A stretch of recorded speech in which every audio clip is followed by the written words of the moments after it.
What type of life are the people living in vulnerable communities such as this one? It is always so good to be back in my province, but as soon as I arrive, I'm reminded of how the ANC government has failed the people of this province.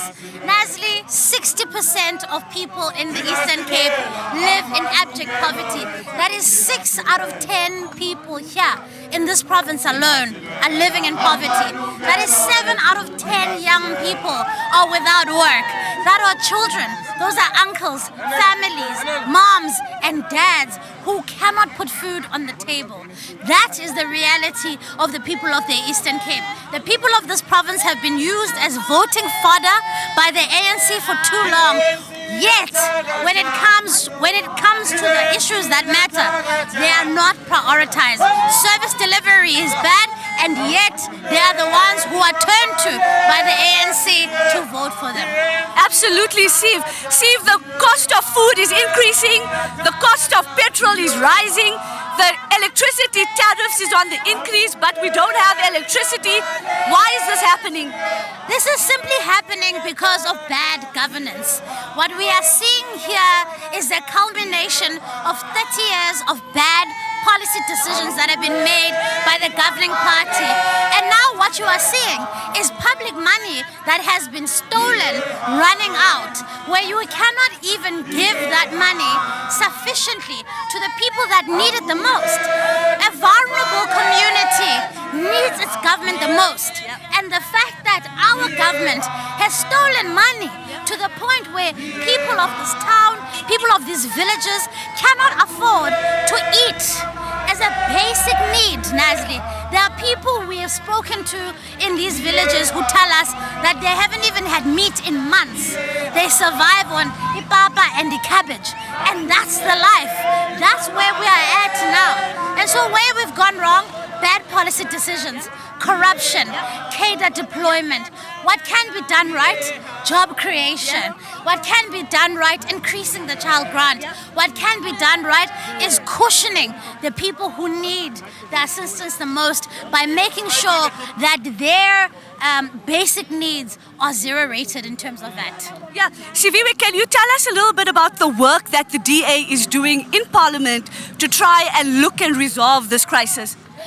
Look, we have repeatedly called for the finance minister to say expand the basket of goods that are zero-rated VAT so that more and more South Africans can start to afford what they now no longer can afford because of the rising cost of living. We have called for the slashing of the fuel taxes because we know that when fuel goes up, like it did last night, it means then that tax fares goes up, that food goes up once again. We have repeatedly said to government that here are some of the policy choices that you can make.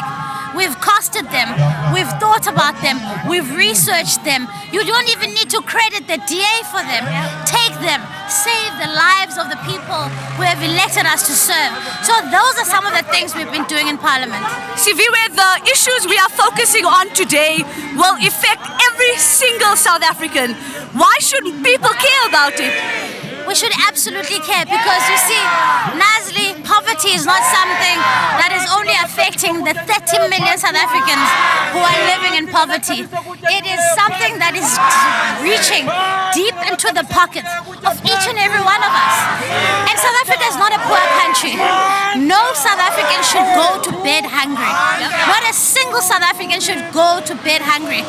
But we are going to bed hungry because the priorities of the state are warped, and I look forward to the people of this province making different choices next year. Siviwe, the million-dollar question, can the DA really save South Africa? Absolutely. Look at where we are right now. You would never have said this about the Democratic Alliance 20 years ago. Look at these beautiful people. But we can only make a difference, Nasli, if people register in November. When they register in November, then they can be only able to go and vote. And that's why we are urging everybody to go on checks.da.org.za. Check whether or not you are registered. Make sure you are correctly registered. You want to be the CEO of your life. I don't know about you, but on election day, I want to be the the CEO that goes and fires this government at the election polls. But we can only do that if people register to vote. Thank you so much, Siviwe. There you heard it, South Africa, from the DA, Chief Whip in Parliament, Siviwe Gwarube. Be the CEO of your life. Get help registering to vote at check.da.org.za. Register to rescue South Africa.